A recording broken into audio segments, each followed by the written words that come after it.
Donc dans cette vidéo, je vais continuer à modifier ma fiche utilisateur. Donc je vais faire de grosses modifications sur le code parce que je vais vouloir, lorsque je clique sur le bouton modifier la fiche, je veux pouvoir gérer le focus des inputs. Donc comme on peut le voir là, on voit que lorsque je sélectionne un input, ça change de couleur. On voit aussi le petit trait noir tout autour. Donc ça c'est une première chose. Et la deuxième chose c'est par exemple sur les inputs votre nom. Si je mets rien, donc là on voit déjà qu'il y a écrit entrer votre nom. Et si je clique sur envoyer, il me dit que ce champ ne doit pas être vide. Donc je reclique dessus, on voit que ça marche pas, il faut que je mette quelque chose. Et si je clique sur envoyer, ça part. Sachant qu'il faut gérer tous les cas, et c'est ça qui a été extrêmement difficile dans le sens où pour faire ce que l'on va voir, j'ai mis plus d'une journée. Parce que j'avais toujours des erreurs ou des fonctionnements pas bons. Par exemple, là je n'ai rien touché. Si je clique sur envoyer, on voit que ça fonctionne. Ça ne plante pas. Si j'actualise, si je clique sur modifier, donc là j'ai réinitialisé les states. Si je clique sur envoyer, on voit que ça marche toujours, ça ne plante pas car souvent tu as du undefined, mais une méthode va vouloir utiliser la valeur qui est undefined et ça fait tout planter. Donc c'est pareil, le souci, mais ça je l'avais déjà eu dans d'autres vidéos. Par exemple, tu changes la photo, tu mets une photo et après tu changes un input. Et quand tu cliques sur envoyer, la photo n'est pas prise en compte. Donc là on voit que ça n'a pas planté. Donc si je modifie input, si je change la photo, je prends JavaScript, je clique sur envoyer, on voit que ça marche. J'ai juste cette erreur là, je ne sais pas encore d'où elle vient, je pense qu'il y a de la précision, mais je suis pas sûr. Et si je supprime ça, et si je change une photo, ça ne doit pas partir, envoyer. Ce champ ne doit pas être vide. Donc là je vais écrire tmet lardi, ça fonctionne. Et là je clique sur envoyer. Bien sûr, si je supprime le compte, je clique sur OK. Si je crée un nouveau compte, ça doit fonctionner. Si je me connecte, donc actuellement la fiche est vide, mais le but, ça je ferai ultérieurement, ça sera de faire en sorte que la page s'affiche comme ça et après la personne rentre ses données. Si elle clique sur envoyer, bien là il y a une erreur, mais ça je le ferai ultérieurement parce que ça il faut que je le fasse aussi là. Ça c'est la page à la création de compte. Donc je vais mettre une photo. On l'a vu, là, l'erreur a disparu, là, cette fameuse erreur, là, cannot read property of undefined, donc ça, je sais ce que c'est.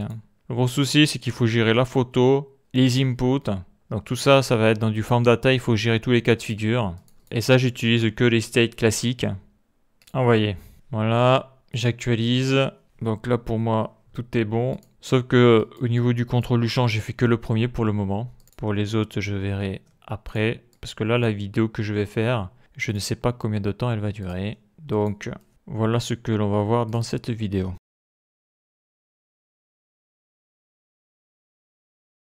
Donc, tout va se passer dans le fichier fiche user display, dans le composant et sur son fichier CSS.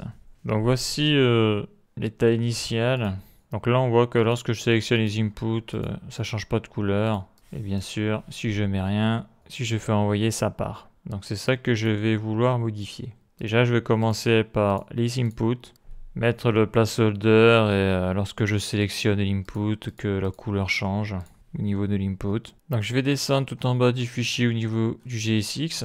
Donc ça, c'est lorsque je suis sur la page classique et lorsque je clique sur le bouton modifier, mais je vais avoir ça. Donc là, c'est l'image, le bouton de l'input et après voilà, j'ai le nom, le prénom, etc. Donc là, la première chose que l'on peut remarquer, c'est que ça, c'est censé être un formulaire.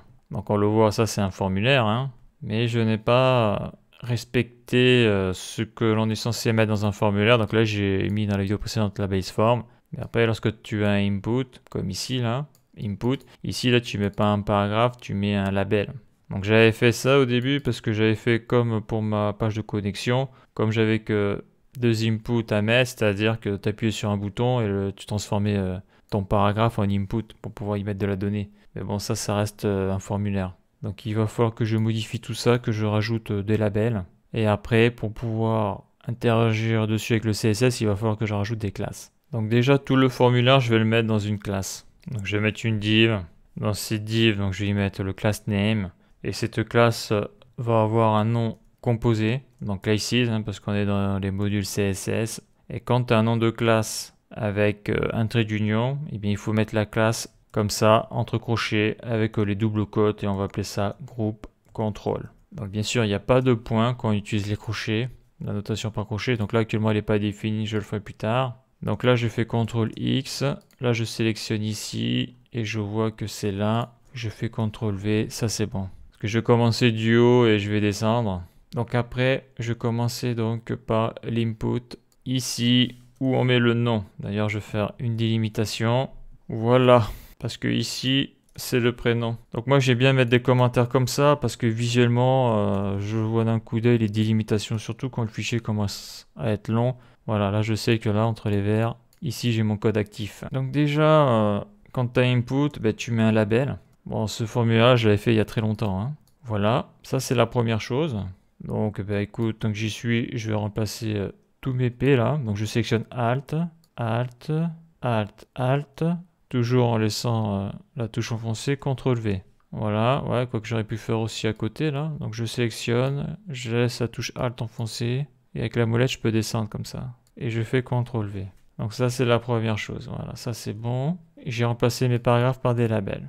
C'est pas fini car dans le label, attends, je vais essayer de mettre comme ça là. Je vais dézoomer, voilà, parce que dans les labels, il faut y mettre aussi le HTML fort. Donc je sélectionne tout comme ça là, et j'écris HTML for égale double quote. Ça c'est bon. Ce que je dois rajouter aussi dans les inputs d'un formulaire, donc je vais rajouter deux choses. Donc je sélectionne à l'extrémité de ref avec la touche Alt enfoncée là, parce que ça j'ai oublié, ça c'est important. Quoi, j'ai oublié, j'y ai pas pensé. Bah, après j'ai débuté beaucoup plus à l'époque que maintenant. Donc ça va être le placeholder égal. Donc je le remplirai après. Ça c'est bon. Et après, je dois mettre l'ID. Ça c'est bon. Très important l'ID. Car sinon, lorsque l'on voit sur le texte ARA, si on n'a pas mis l'ID, lorsque, bien sûr, on a défini les classes, le texte ARA ne change pas de couleur lorsqu'on le sélectionne grâce au focus.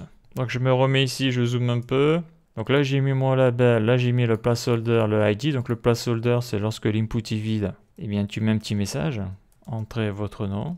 D'ailleurs je ne sais pas pourquoi je ne l'ai pas mis ça. Donc l'ID, ça va être last name, CTRL C, CTRL V, donc ça c'est bon.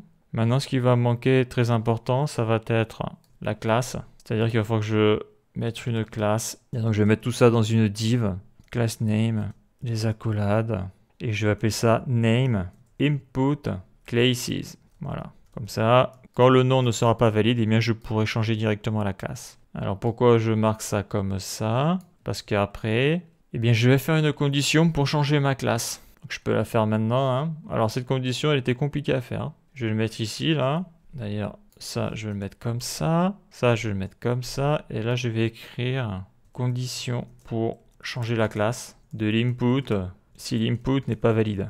Donc, const, CTRL V, égale. Donc là, il faudra que je mette un non valide.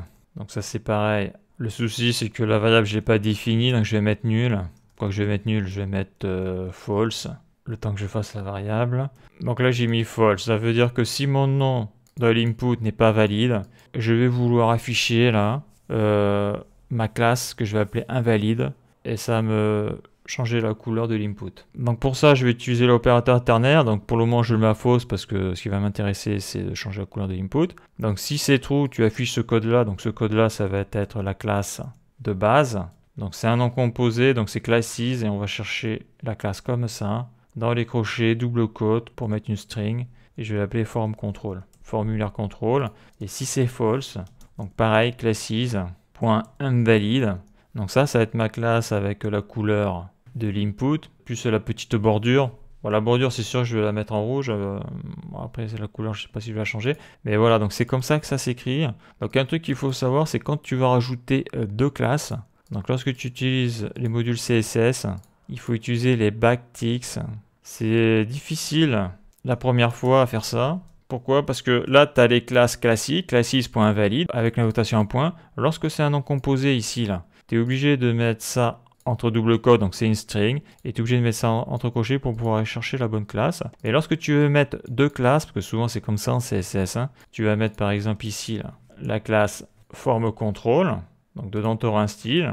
Mais en plus, s'il y a un problème, eh bien, tu vas rajouter la classe invalide qui va te mettre le contour de l'input en rouge avec un trait beaucoup plus gras, par exemple. Mais là, on voit qu'il y a erreur. Donc si tu mets une virgule, ça ne marche pas, il n'y a rien qui marche. Donc pour mettre deux classes comme ça, là, avec les modules CSS, il faut tout sélectionner. Alt-Gr, touche 7, les backticks chez moi. Et après, il faut tout sélectionner, quoi, sélectionner une classe. Alt-Gr, touche 4 pour les accolades. Et y mettre le $. Et pareil ici. Je sélectionne, je mets les accolades et je mets le $. Maj Alt-F et la magique. Si la valeur que je mets ici, donc ça sera ce qu'il y aura dans l'input. Si c'est true, c'est cette classe qui sera mise en place dans le JSX. Et si c'est false, ça sera ces deux classes-là qui vont se mettre dans le JSX. Donc ça, c'est hyper important à savoir. C'est pratique. Donc si je reviens sur l'input, voilà. Suivant les cas, la classe changera. Donc ça, c'est fait. Donc après, tant que j'y suis, ben là, je vais y mettre le message. Ce champ ne doit pas être vide. Donc voilà, je le mets comme ça. Donc bien sûr, ça va être dans une condition. Pour le moment, la variable, je ne l'ai pas définie. Donc je vais marquer ça à true pour que ça s'affiche. Ça, je le changerai ultérieurement. Donc après, je vais rajouter une classe parce que sinon, si j'actualise, je modifie la fiche. Donc là, on voit que je perds la mise en page que j'avais fait avant. C'est normal, hein. Ce champ ne doit pas être vide. Donc je vais rajouter une classe pour pouvoir modifier sa taille et sa couleur. Donc là, c'est pareil. Là, je vais utiliser donc classes. Mais je vais utiliser les crochets parce que le nom de la classe, ça va être un nom composé. Et je vais appeler ça error text. Maj Alt-F. Voilà, ça c'est bon. Donc ça, voilà la structure de l'input de base, hein. Bien sûr, CTRL-X, la div, elle va aller ici. Maj Alt-F, ça c'est bon. J'actualise ici, ça change ou pas? Modifier la fiche, non. Donc si je zoome sur l'input, voilà, là on le voit bien. Ça c'est l'input de base. Donc il est dans une classe nameInputClasses. Si l'input n'est pas valide, la classe changera et donc je pourrais changer par exemple le background color de l'input, ce genre de choses. Donc après j'ai mon label, last name, votre nom. Et dans l'input j'ai le type text, j'ai sa value, dataTypeDate.nom. Donc ça je laisse en français parce que malheureusement, comme j'ai déjà dit, mais sur la base de données c'est en français, tout est en français. Donc si je change ça, il faut que je change le nom partout en name. Donc c'est trop tard. OnChange, donc ça c'est pour le change handler, l'event. Là la référence pour récupérer la donnée dans l'input. Le placeholder c'est si l'input est vide. Et l'ID, ça c'est pour faire la jonction entre l'input et le label. Et ça c'est obligatoire, en tout cas pour le texte area c'est obligatoire, sinon le focus ça marche pas. C'est-à-dire si tu veux changer la couleur du texte area quand tu sélectionnes le texte area, sans ça j'ai essayé, ça déconne.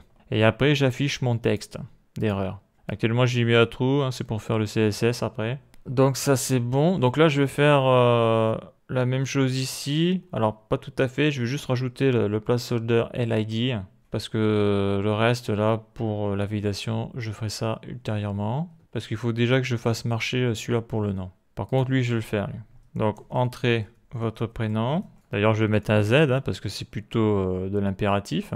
Et en plus c'est pas ici, c'est là. CTRL X, CTRL V. Je vais plutôt mettre un Z. Donc là c'est... Là par contre je vais le mettre en anglais, c'est pas méchant. First name, CTRL-C, CTRL-V, oui, car tout doit être en anglais. Hein. Même les commentaires, mais bon les commentaires je les mets en français parce que bon, c'est mieux pour moi pour le moment. Donc là je vais marquer âge, CTRL-C, CTRL-V, et je vais écrire entrez votre âge. Ça c'est bon, par contre il me manque, je vais le mettre après, il me manque les classes.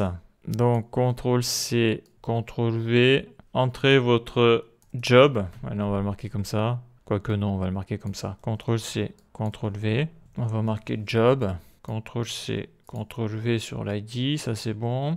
Mieux me connaître, ça va être la bio, la biographie, Biography, CTRL-C, CTRL-V, et là je vais écrire entrez votre biographie. Voilà pour ça, donc si je vais de l'autre côté, si j'actualise, modifier la fiche, on voit que ça change rien.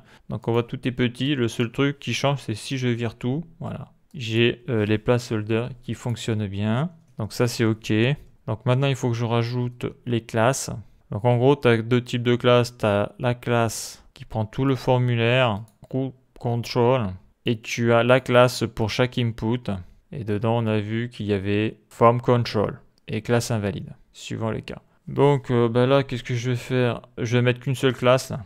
Donc là, je ne vais pas utiliser ma variable. Je changerai ça après parce que j'ai pas mis la condition, c'est-à-dire j'ai pas mis le texte sous l'input et surtout je n'ai pas encore créé les variables nécessaires dans le programme pour que ça fonctionne correctement. Donc je vais faire un truc basique là. Donc là ici, les crochets, je vais utiliser donc double code forme contrôle. Voilà, je sélectionne CTRL X, forme contrôle. Je vais ici CTRL V, Maj Alt F. Voilà. Donc voilà pour l'input prénom.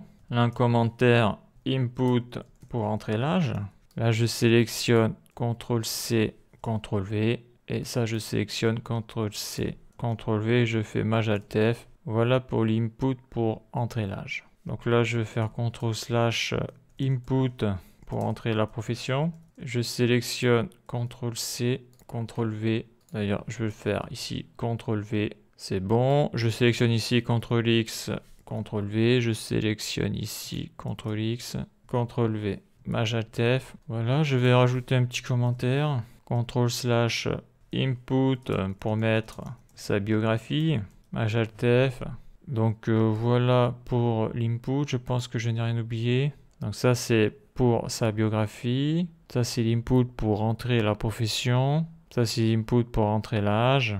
Et ça c'est l'input pour entrer le prénom. Voilà, et ça c'est l'input pour entrer le nom. Donc si j'actualise ici, modifier la fiche, ok.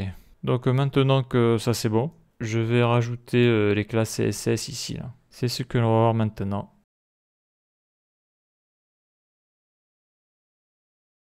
Donc je vais rajouter les classes CSS que j'ai utilisées juste avant sur les inputs.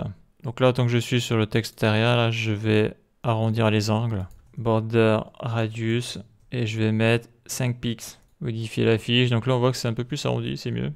Donc là, je vais m'occuper de la classe groupe control dans laquelle il y a tous les inputs. Parce que là, moi, ce que je veux, c'est faire ce qu'il y avait avant. C'est mettre tout là sur une colonne, c'est-à-dire le nom, il doit être au-dessus et pas sur le côté. Donc, c'était point groupe control. Donc, je vais faire un display flex. Donc, on voit le résultat. Après, je vais faire un flex direction à colonne. Donc là, il ne faut pas oublier de mettre le point virgule. Voilà. Donc là, pour éviter que j'ai besoin d'appuyer sur le bouton modification, je vais aller ici, là. Je vais aller sur le composant. Qu'est-ce que je vais faire? Eh bien, je vais mettre le state modification à true. Comme ça, il ne bougera plus. Voilà, j'actualise. Voilà, ça reste comme ça. Ça, je le ferme. Alors, flex direction à colonne. Donc après, après c'est toujours la même chose, j'ai envie de dire. Quand c'est les mêmes propriétés, justify. Il faut que je mette le point virgule. Content. Je vais mettre center. Et après, ça va être align items center. Et voyons, je vais mettre la width 100%. Bon, ça change rien. Si je mets un background color aquamarine, donc là on voit exactement ce que contrôle la classe groupe control. Voilà, donc ça je le désactive, je le supprime même. Voilà, donc ça c'était la classe générale du formulaire. Maintenant je vais faire la classe form control. Donc si je fais un background color, on va voir que là on contrôle au niveau des inputs là. Donc là c'est pareil, là on voit que le nom est à côté de l'input, donc je vais tout mettre en colonne. Donc ça va être display flex, flex direction colonne. Donc on voit le résultat. Justify content center, align items center. Et je vais mettre with 100%. Voilà, là c'est mieux. Donc ça je vais le supprimer, le background color, Maj Alt F. Donc ça c'est la classe en contrôle, donc tout ça s'applique dessus. Donc on voit que le nom est tout petit, le prénom est tout petit. Donc ça on sait que c'est dans le label. Donc qu'est-ce que je fais? Je fais point form control et je sélectionne l'élément HTML label. Même si là je suis dans le GSX.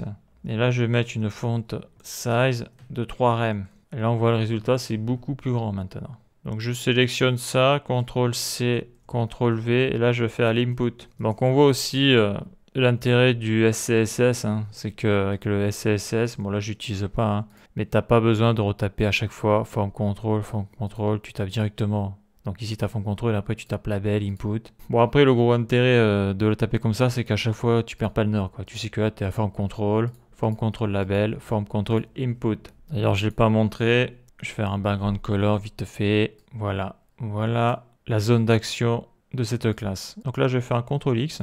Maintenant, je change de zone, CTRL V, et là, on va voir que ça va prendre en compte l'input. On voit que l'input est devenu bleu. Donc, CTRL X. Donc, form control input Donc le background color, j'en mets pas pour le moment. Donc width 80%. Donc voilà ce que ça fait. Donc je vais mettre une font size. Alors est-ce que je mets plus grand? 1.8 rem. Donc la font size, j'ai pas besoin de l'agrandir. Ce que je peux faire par contre, c'est un border radius. Et je peux y mettre 5 pixels. On voit, c'est léger, hein, mais ça arrondit les angles. Donc après, ben, là, je vais faire le focus. C'est-à-dire que lorsque je vais mettre mon curseur de souris dans le text area ou dans un input, je vais faire en sorte qu'il change de couleur. Comme ça, la personne sait du premier coup d'œil quel est l'input qui est actif. Donc c'est toujours dans forme contrôle. Et là, je vais faire input et je vais utiliser le pseudo-élément focus. Quoi, non, c'est pas un pseudo-élément, c'est une pseudo-classe. La pseudo-classe focus permet de cibler un élément lorsque celui-ci reçoit le focus. Soit il est sélectionné à l'aide du clavier, soit il est activé avec la souris, comme par exemple le champ d'un formulaire. Donc c'est ce que l'on apprend sur le MDN. Et une pseudo-classe est un mot-clé qui peut être ajouté à un sélecteur afin d'indiquer l'état spécifique dans lequel l'élément doit être pour être ciblé par la déclaration, comme la pseudo-classe over.